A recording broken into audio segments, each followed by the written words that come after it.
Welcome, everyone, to another deep dive. Today, we are immersing ourselves in an event that, well, truly captivated global attention, sparked endless conversations, and was, by all accounts, nothing short of an absolute extravaganza. Uh-huh. We are, of course, talking about the recent high-profile wedding of Jeff Bezos and Lauren Sánchez, set against that just breathtaking backdrop of Venice. Yeah, it really was something else. And this wasn't just a wedding, was it? It felt more like a complex tapestry, woven from celebrity glamour, unimaginable luxury, and perhaps surprisingly, a pretty significant public reaction. Definitely. It became this very public performance of what's usually a very private moment. Yeah. And that tension, I think, is something we really want to explore today. Exactly. That's right. For this deep dive, we've pulled together quite a fascinating blend of sources, everything from mainstream news reports tracking every single logistical detail to dedicated celebrity coverage, which, obsessed over the guest list and the fashion, and even some very pointed opinion pieces that really scrutinize the event's broader implications. So quite a mix. A real mix. Our mission really is to extract the most important nuggets of knowledge and insight from this, mountain of information. We want to offer you a comprehensive, nuanced picture of an event that genuinely sparked global conversations about wealth, privacy, public perception, all of it. Think of this as your shortcut, maybe, to understanding not just what happened, but why it seemed to matter so much. Precisely. And when we say extravaganza, we truly mean it. We're talking about the multi-day luxury Venetian wedding ceremony of billionaire Amazon founder Jeff Bezos and the award-winning TV journalist Lauren Sánchez Bezos. It wasn't just a single-day affair. Not at all. The main ceremony itself, that took place on Friday, June 27th.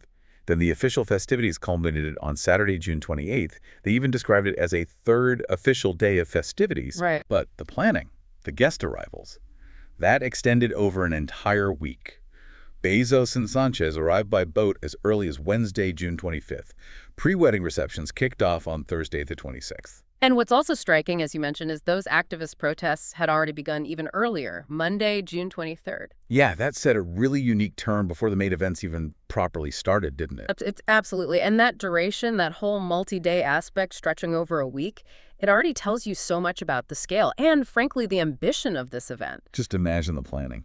Exactly. Imagine for a moment the immense planning and coordination needed to pull off a high-profile wedding over an entire week, across multiple venues, in a city as logistically unique and, let's face it, challenging as Venice. Yeah, the canals don't make things easy. Not at all. You're talking detailed guest itineraries, meticulous security arrangements across waterways, intricate catering for hundreds, a lineup of world-class entertainment.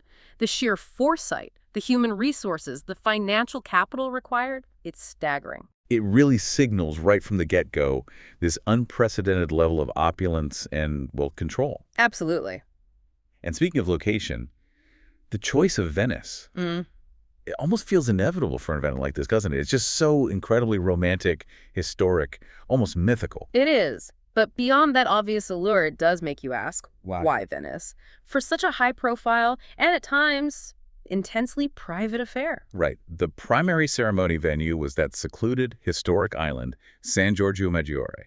It's nestled right in the San Marcos estuary. You get those amazing panoramic views across the lagoon. And what's fascinating about San Giorgio Maggiore is its sort of dual nature. How so? Well, on one hand, it's this breathtaking architectural masterpiece, famous for its gleaming marble Renaissance basilicas, all designed by the legendary Italian architect Andrea Palladio. A proper landmark. Totally iconic, Yeah. steeped in history, artistic grandeur. But on the other hand, according to CNN, its very isolation made it strategically crucial. Okay. Privacy. Privacy was paramount. The island's inherent security, its inaccessibility, that was reportedly a key factor, especially, given those ongoing protests that had already started simmering in the city. So not just about the pretty views. It was tactical. A deliberate tactical decision to control access, maintain some semblance of exclusivity. Interesting. And while the ceremony was on that beautiful, secluded island, the big party, the grand finale, that was held at the Arsenal. Right, the Arsenal. Anyone familiar with Venice knows it's this enormous former medieval shipyard. It's a huge complex. Massive, historic buildings, docks, It famously hosts the annual Venice Biennale, right? One of the world's top art exhibitions. So that venue just screams grandeur, capacity, connection to global culture. Indeed. And beyond those two main spots, the sheer logistical footprint just spread across the city. Guests, the couple, they were spotted all over Venice, hitting its most iconic, most luxurious places. Like where? Well, they made appearances at Harry's Bar, that fabled institution where Hemingway used to hang out, known for its timeless charm, exclusive crowd. Well, a classic. Totally. And the Aman Hotel, the Grady Palace, the St. Regis. These are some of Venice's absolute top-tier accommodations, all reportedly involved in housing the guests. Wow. They even arranged private tours, apparently, taking guests to cultural gems like the Gallery dell'Accademia Museum. So it wasn't just opulent, it was meant to be culturally enriching, too. It's truly remarkable when you lay it out. You've got this ancient, revered island for the serious part, the ceremony. Steeped in history. And then this repurposed medieval shipyard, a symbol of modern culture and art, for the big celebration. Yeah. It really underscores how distinctive these venues were, not just random choices, Deeply symbolic, highly exclusive, logistically incredibly challenging. It signals this desire for an event that was both deeply personal and, well, universally monumental. Precisely. And if we connect this to the bigger picture, the choice of these specific contrasting locations, it really speaks to the dual nature of an event on this scale. What do you mean? Well, it was simultaneously a massive public spectacle, right? Drawing paparazzi, news crews, huge global attention.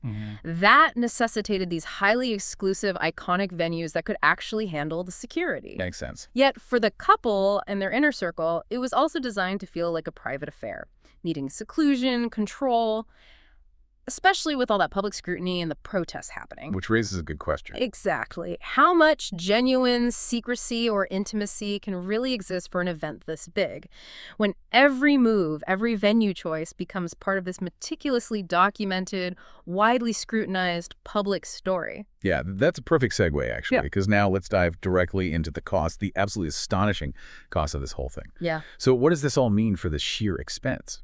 Well, initially, the Venice regional governor, Luca Zaia, he offered an early estimate. Okay. He pegged the cost somewhere between 20 million to 30 million euros, which is roughly, 23 million to 34 million US dollars. That was according to a Reuters article back on June 24th. Which is already just a staggering figure for a private event, even for a billionaire. Absolutely. And yet, that was just the initial estimate. Oh, it went up. Significantly. What's truly striking is how rapidly that figure escalated. After an alleged venue change reportedly due to heightened security concerns, the estimate later jumped dramatically. How much are we talking now? We're now talking figures in the range of 40 million to 48 million euros, so roughly 46.5 million to 55.6 million dollars. Wow, that's potentially double. Potentially double the initial projection. Other general reports just cited tens of millions. Some specifically said $50 million, or even put it between $45 and $55 million. Astounding. Just astounding to think that security concerns alone could almost double an already colossal budget. But I wonder, how do costs like that even manifest in a city like Venice? What kind of security measures are we talking about? That's a crucial point. I mean, think about the unique challenges of Venice. You're not just securing a building, you're trying to secure entire waterways, historic districts. Right, the whole setup is different. Totally. This could involve coordinating private armed security on dozens of specialized water taxis, maybe establishing temporary no-fly zones over sensitive historic areas, managing discrete crowd control for VIPs moving through those narrow alleyways, the calle and the piazzas. Sound complex. Hugely complex. Possibly even building temporary high-security structures or putting in advanced surveillance systems within protected heritage sites. Each of those elements adds immense layers of expense. You've got specialized personnel, bespoke transport, private boat fleets, temporary infrastructure, far beyond what you'd expect in a more typical landlocked location. So it basically transforms the city into a meticulously controlled yet still glamorous fortress for the whole time they're there. And it wasn't just the money that was staggering. It was the sheer scale of the logistics, the impact on the city itself. Yeah. We're talking at approximately 200 guests, which, okay, maybe doesn't sound huge for a massive corporate thing, but for a private wedding, that's a select, incredibly exclusive circle. It is, but consider this. Go on. Upward of 90 private jets were expected to land at Venice's Treviso and Verona airports just for this wedding. 90. That's like a temporary air bridge for the global elite. It's an astonishing number for a single event. It paints such a vivid picture of the concentrated wealth, the global connectivity of the people attending. And where do they all stay? Well, to accommodate these discerning guests, 5 of Venice's most upscale hotels, those very places we mentioned earlier, like the Gritty Palace, the Aman, were reportedly booked solid. Not just a few rooms, then. No, this wasn't just a few rooms here and there. It represented a significant chunk of the city's highest-tier hospitality infrastructure, all dedicated to one private party. You could just visualize it, can't you? The sheer logistical footprint this wedding left on Venice. Not just a ceremony and a party, it was like an entire temporary ecosystem of luxury.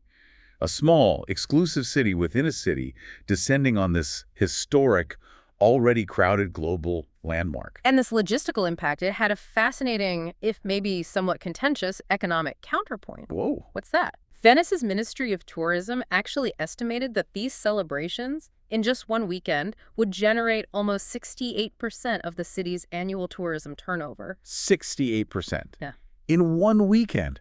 That's almost unbelievable. It's an almost unfathomable figure. It highlights the immense economic injection an event like this can provide locally, but it creates this complex scenario, right? I see where you're going.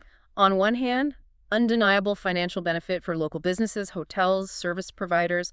On the other hand, as we'll get into, significant public and social effects, raising questions about sustainability, authenticity, the very character of Venice when it becomes the playground for these singular, monumental displays of wealth. Okay, let's unpack this guest list then. Because when you pull together an event of this magnitude, the names are always going to be, well, a constellation of global stars and power players. And this one was certainly no exception. We saw the Kardashian-Jenner family out in full force.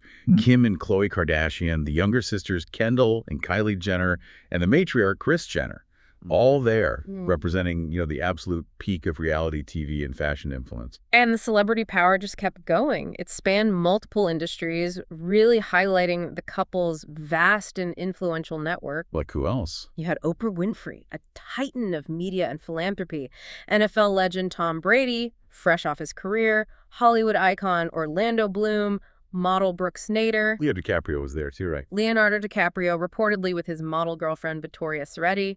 Even Bezos' fellow tech billionaire Bill Gates attended with his partner Paula Hurd. Wow. You also had supermodel Carly Kloss, R&B superstar Usher, and his wife Jennifer Goikea. And notably, figures from politics and business like Jared Kushner and Ivanka Trump. So really mixing worlds. Totally. Fashion designer Sarah Sirsicher, top talent agent Ari Emanuel. They were also there. It really solidified this as a convergence point for global influence. What's also notable, I thought, was the level of personal inclusion, even ex-partners. Lauren Sanchez's ex-husband, the former NFL tight end Tony Gonzalez, who she shares a child with. Yeah. He was expected to attend with his new wife, October Toby Gonzalez. That does speak volumes, doesn't it, about the modern family dynamics, maybe. Showcasing a mature, integrated approach to extended family, even in these super high-profile circumstances. It really was a who's who. Global influence, power, Hollywood, sports, tech, politics, all mingling there in Venice. That's a fascinating point. The sheer diversity of this guest list media moguls like Oprah, NFL legends like Brady, Hollywood A-listers, tech titans, political figures like Ivanka Trump, it paints this fascinating picture. What does it say, do you think? Well, it's almost like the traditional silos of influence have kind of dissolved at the very top, at the apex of global wealth, creating this unique, interconnected social fabric that just cuts across industry boundaries. So it raises a question. Yeah, what does the attendance of such a diverse group really say about modern celebrity and networking, where these personal relationships among the global elite now form this complex web that extends across, well, basically every major sector. And amidst all that high-profile glamour, there were some genuinely intriguing celebrity moments and interactions, things that just brought the whole event to life, gave us a little peek behind the curtain. Like the Sydney Sweeney phenomenon. Exactly. The Sydney Sweeney phenomenon. She reportedly stole the show, was the most sought-after person at the wedding. Sources said every guy that has been in her presence was commenting on her stunning looks. And described as down-to-earth and fun, apparently. Yeah. Which is quite something in that kind of intensely glamorous setting. It really is. It's a remarkable detail, isn't it? From an event so packed with established A-listers, for a relatively younger star like Sydney Sweeney to reportedly eclipse, the likes of the Kardashians or Oprah in terms of guest interest, it's a testament to her rising profile, her charisma. Yeah, it shows how quickly new figures can just grab the spotlight, become the buzz, even among these established giants. Definitely. And then, of course, there was the romance buzz with Tom Brady. Ah, yes, the Brady connection. Sweeney was seen chatting up Tom Brady at the hotel bar, and the whispers spread like wildfire that she apparently danced till 2 a.m. with him. You know, social media had an absolute field day with that. Oh, instantly. Memes, fan theories, comments like, if he gets Sid Sweeney, he will become too powerful and may be our only chance of beating AI. Oh, wow. Or the playful one, Giselle may have won the battle, but Brady's going to win the war. They just went viral immediately. Yeah. It shows how invested fans get in these speculative romances. It does. The public's immediate, often humorous reaction to these sightings, particularly the rapid-fire speculative stories that blew up on social media. It just underscores how deeply invested people are in the personal lives of public figures. Even with the supposed social media blackout. Exactly. Despite that blackout at the wedding itself, these stories, these rumors, they still managed to seep out into the public consciousness, adding another very human layer to the whole celebrity narrative of the wedding. It also highlights the power of fan engagement, doesn't it? How quickly a story gets built, often with humor, around these unexpected moments. Absolutely. And adding to the intrigue, Sweeney and Brady were also seen apparently just strolling along the Venetian streets with Orlando Bloom. Right, and Bloom attended alone, didn't he? Amidst rumors about him and Katy Perry maybe being over? Exactly. So these little threads, even if they're unconfirmed, they create a much richer, more relatable story around the whole high-gloss event. It's those specific, juicy anecdotes that really bring an event like this to life, highlighting the surprising human bits amidst the, well, overwhelming grandeur and, ironically, the attempts at secrecy. Speaking of which, it was widely reported that the guests, all 200 of them, honored a social media blackout once they were inside the actual events over the weekend, which definitely contributed to that perception of it being a secretive ceremony. yeah. But despite that very public attempt to keep a lid on social media, the mere fact that these personal stories and rumors like the Sweeney and Brady buzz still managed to circulate and dominate headlines, it just highlights the pervasive nature of modern celebrity culture. You can't really keep secrets anymore. Even without direct posts from attendees, the event still generated immense public interest. You had journalists, paparazzi providing glimpses, anonymous sources fueling the narrative. It proves that for an event of this scale, true, impenetrable secrecy is almost impossible in the digital age. The public's desire for insight will always find a way through, even if it's indirectly. Okay, let's shift gears a bit. No high-profile event is truly complete without talking about the fashion, right? The sartorial spectacle. Definitely not. And Lauren Sanchez's extravagant wardrobe for this wedding was a story in itself. Meticulously documented, widely admired. For the ceremony, she wore custom Dolce & Gabbana. And the level of craftsmanship involved is pretty astonishing. This gown was reportedly a year and a half in the making. Year and a half. Yeah, that reflects an incredible investment of time, artistry. It featured this high-neck, lace-corseted silhouette adorned with no less than 180 silk chiffon-covered priest buttons down the back, like a nod to classic ecclesiastical tailoring. Wow. And the details you mentioned were significant. Very significant, revealing deliberate, artistic, symbolic choices. The tulle and lace veil, for instance, was explicitly inspired by a similar veil worn by the iconic Italian actress Sophia Loren. In the film Houseboat. Exactly, from 1958. So that instantly signals this conscious nod to timeless Italian glamour, cinematic history, a very specific type of classic Hollywood allure. And she finished the look. With elegant Jimmy Choo slingback pumps, carried an Hermes Kelly handbag. Specific, understated jewelry was noted too, really letting the gown itself be the undisputed star. But she wasn't done with just one iconic look, was she? Not even close. Over the course of the wedding night, she had 2 more outfit changes, each one a curated statement. What were they? There was a sweetheart neck dress for the wedding dinner, another cinematic reference, this time apparently to the sensuous allure of the 1946 film Gilda. Okay. And then for the grand finale, an intricate cocktail dress featuring an astonishing 175,000 crystals, custom designed by Oscar de la Renta. Imagine that glittering under the Venetian lights. It's just a parade of high fashion. Incredible. Her fashion choices, which were extensively detailed and revealed notably in a Vogue digital cover, they're clearly a deliberate signal from the fashion world. These aren't accidental choices. Not at all. They're meticulously curated statements designed to build a specific public persona. The inspirations from Sophia Loren, from Gilda, they contribute to this image of classic allure blended with modern opulence and a certain confidence. Which seems consistent for her. Yeah, it seems consistent with her past choices. Like that striking Alexander McQueen pantsuit with the exposed lacy bra she wore at a Trump inauguration. Sources described her inclination towards clothing with sex appeal, a readiness to make a statement.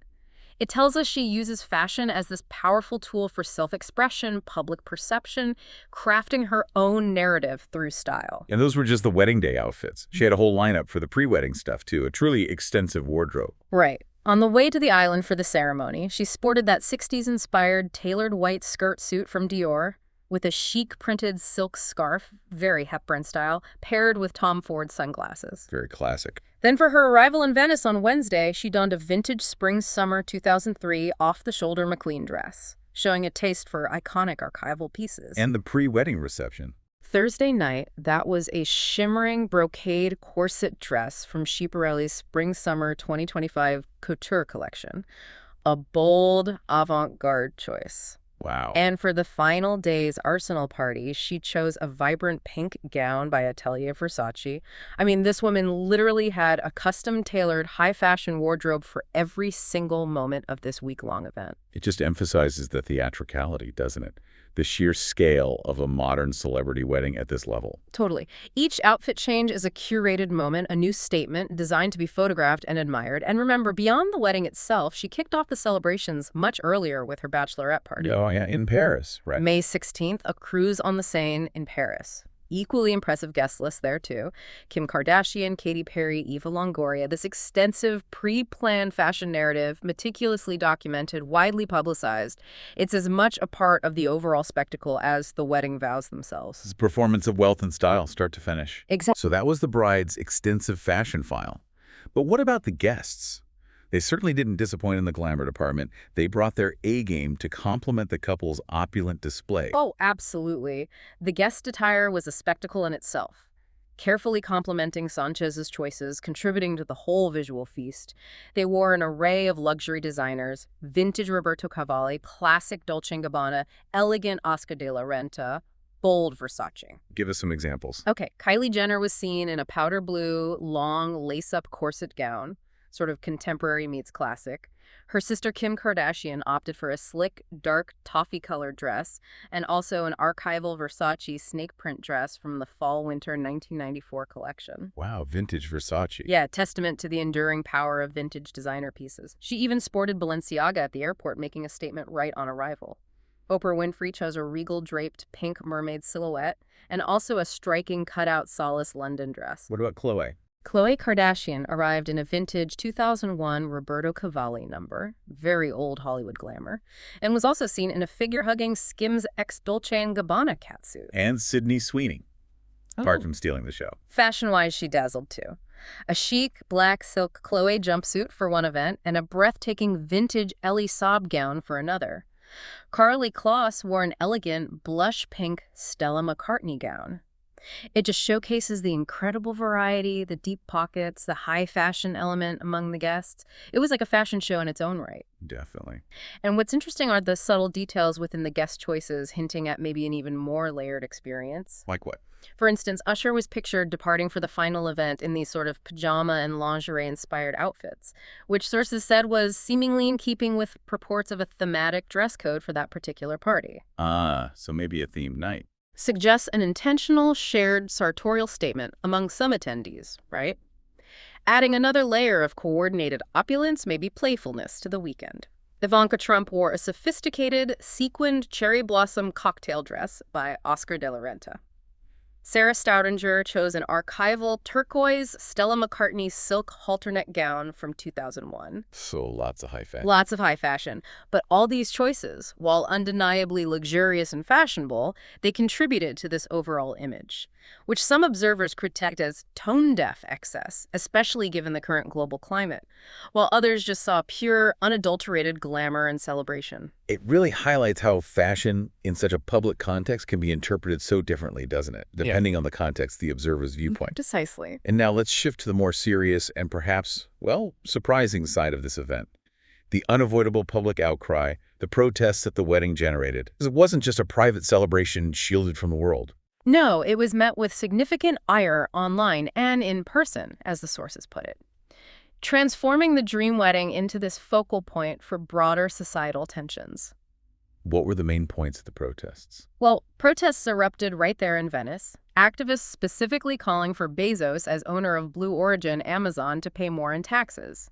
This sentiment was deeply rooted in these broader global frustrations about class and wealth divides, especially as so many people around the world are grappling with economic instability. So it wasn't just about this one wedding. No, it quickly became the symbolic flashpoint for much larger societal concerns about extreme wealth, inequality. And these weren't just abstract protests, were they? They were very direct, highly visible demonstrations. Very direct, designed to disrupt, convey a powerful message. On Monday, June 23rd, even before the main wedding events really kicked off, Greenpeace activists deployed this giant banner right at St. Mark's Square, one of Venice's most iconic public spaces. What did it say? It boldly read, "If you can rent Venice for your wedding, you can pay more tax. And no space for Bezos." A clear, unambiguous challenge. Wow. And others joined in. Yeah, Extinction Rebellion also joined the demonstrations. They staged their own protest in Piazza San Marco on Thursday, June 26th, deliberately timed to coincide with the pre-wedding receptions. Did they threaten anything else? Sources reported threats of canal blockades, guerrilla-style banners, and uncanny Bezos mannequins as part of the planned disruptions, indicating this coordinated, determined effort to make their voices heard. And there was that quote from an organizer. Right. One organizer made a very clear, poignant statement. "Let's make sure that Venice is not remembered as a postcard venue where Bezos had his wedding, but as the city that did not bend to oligarchs." That framing really underscores the symbolic nature of it all, turning the wedding into this public battleground about wealth, public space, the responsibilities of the ultra-rich. It absolutely does. It highlights a segment of public opinion that perceives these huge displays of wealth as problematic, especially in a world grappling with significant economic disparities. And the impact of these protests was real, right? It wasn't just noise. It was tangible. It extended beyond symbolism. They allegedly forced Sanchez and Bezos to change one of the weekend's locations at the last minute, due to security concerns stemming directly from the public outcry. That's a very direct consequence of public disapproval, isn't it? Shows that even immense wealth can't entirely insulate you from public sentiment, from resistance. It's a critical point. It demonstrates a form of public accountability, perhaps. Now, we're simply conveying the information from the source material here, not endorsing any specific viewpoints. Of course. But it's clear these protests resonated with those broader global discussions around wealth inequality and the responsibilities or lack thereof, as perceived by some of the ultra-rich. It really begs the question, what is the responsibility of the ultra-wealthy when their celebrations inevitably collide with public discourse on economic disparity? And that leads directly into the commentary from sources like MSNBC, which characterized the wedding as an exercise in tone-deaf excess and lacking an inspiring aesthetic. It wasn't just about the cost, but the way the wealth was displayed. Right. This specific critique argued that the week's celebrations became an uncanny display of wealth, out of step with what we've come to expect from high-profile weddings. The point wasn't just that it was expensive, but that its very extravagance felt particularly jarring, given the global climate. A disconnect. Exactly. It suggested a disconnect between the wedding's opulence and the struggles faced by many ordinary people. The article also touched on this idea of Bezos maybe trying to be a cool guy. Yeah. Which seemed to rub some people the wrong way. Yeah, photos circulating of Bezos and Sanchez in bathing suits, covered in foam from a yacht party. They reportedly reignited popular social media speculation and trolling that, for Bezos, this is all an opportunity to be a cool guy. And that foam party, it was argued, seemed to set a tone of what? Callous indifference. Callous indifference to the wider world, yeah. That criticism highlights a growing segment of public sentiment. The world is increasingly growing weary of the extraordinary wealth divide between the uber-wealthy, the oligarchy, and the rest of us. The article put it in context, too. It did. By noting that people are struggling emotionally, financially, and socially amid ongoing geopolitical crises, with the U.S. economy flashing warning signs, significant political and social divides. In that context, the flaunting of wealth, particularly with such high-level ostentation, is seen by some as insulting to the common person, even vulgar. The phrase, "let them eat wedding cake," was used. Yeah, to sum up that widespread feeling of disconnect, resentment towards these displays of unbridled luxury. There was one final point of contention mentioned. The couple's request for donations to 3 Venetian institutions instead of gifts. Right. And while that might seem like a thoughtful, charitable gesture on the surface. The MSNBC source criticized it. Yeah, criticized it as table stakes and not amelioration, not even close. Arguing that such a sum is pretty insignificant when everyone knows how much you have. Okay. This commentary really articulates why the exuberance of the wedding is hitting such a nerve for many people. The argument presented is that a few $1 million in donations, while obviously helpful to the recipients, isn't perceived as sufficient or truly impactful when billions are involved. Especially when you consider how much good Bezos, Sanchez, and their wedding guests could be doing to help the world on a much larger systemic scale. So it reflects this growing demand for accountability. Yeah, this perspective underscores a growing demand for greater accountability, social responsibility from the ultra-wealthy, suggesting that public sentiment is shifting, maybe from mere fascination with immense wealth to a more critical assessment of its ethical implications, the perceived obligation to address societal challenges. And again, we're presenting this as a viewpoint from the source, reflecting a segment of public opinion, not an endorsement. Understood. Now, let's step back a bit and maybe provide some essential background on the couple's relationship history, leading up to this highly scrutinized wedding. Good idea. Bezos, who's 61, and Sanchez, 55. They were first reportedly linked back in 2019. And that was around the same time both of them announced very public splits from their previous long-term partners. Indeed. Bezos officially split from his ex-wife, Mackenzie Scott, who he shares 4 children with that same year. That divorce resulted in one of the largest settlements in history, remember? Right. And Sanchez was also in the process of divorcing her husband, Patrick Whitesell, who she shares 2 children with. Plus, she has one more child with the former NFL tight end, Tony Gonzalez. So their relationship really began amidst considerable public and personal upheaval for both of them. And their first year together was pretty tumultuous, wasn't it? Filled with tabloid controversy, it instantly thrust their relationship into that intense public spotlight. Yeah, remember when Bezos accused the National Enquirer of blackmailing him with private, suggestive photos he'd sent to Sanchez? Vaguely, yes. The crucial point of public intrigue then, according to the sources, wasn't even the blackmail itself. It was Bezos's very visible wedding band in the photos that got released at that time, long before any formal engagement was announced. Ah, okay, so that detail immediately sparked intense speculation about, the nature and timeline of their commitment. Exactly. And what's fascinating here is just how publicly their relationship has unfolded, almost from day one. It seems like it. It's been defined by these heavily photographed outings, both personal and professional, ostentatious events and public displays of affection, often captured by paparazzi in these highly visible global locations. And people close to them say. Those close to the couple are quick to say their love is demonstrable, visible for all to see. This highly public trajectory inevitably set the stage for a wedding that was bound to draw immense scrutiny. And this context helps us understand the public's pre-existing perception of them as a couple who live very much in the public eye. Their relationship is this constant evolving narrative. And their engagement was just as high profile, wasn't it? Right. A grand gesture. Very consistent with that public persona. Absolutely. Bezos proposed to Sanchez in 2023 with this dazzling light pink cushion-cut diamond estimated to be worth anywhere from $3 million to $5 million. Wow.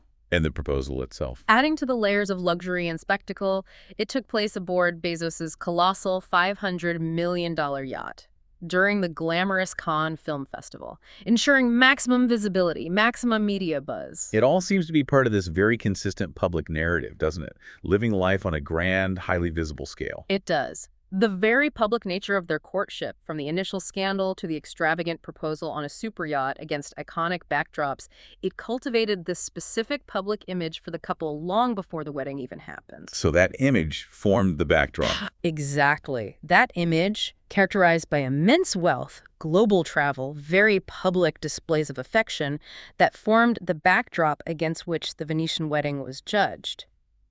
It explains, in part, why the scale of the wedding was met with such intense scrutiny and debate. Because it was just the latest, grandest chapter in this very visible love story, constantly under the public microscope. Now here's an interesting twist to this whole affair. It adds another layer to our deep dive.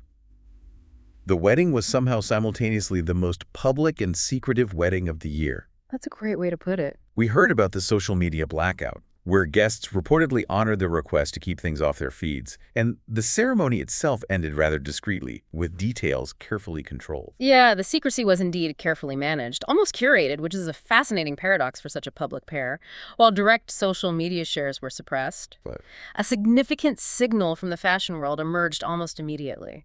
That Vogue digital cover offering a first look at Sanchez's gown just as the event concluded. so a controlled reveal. Exactly.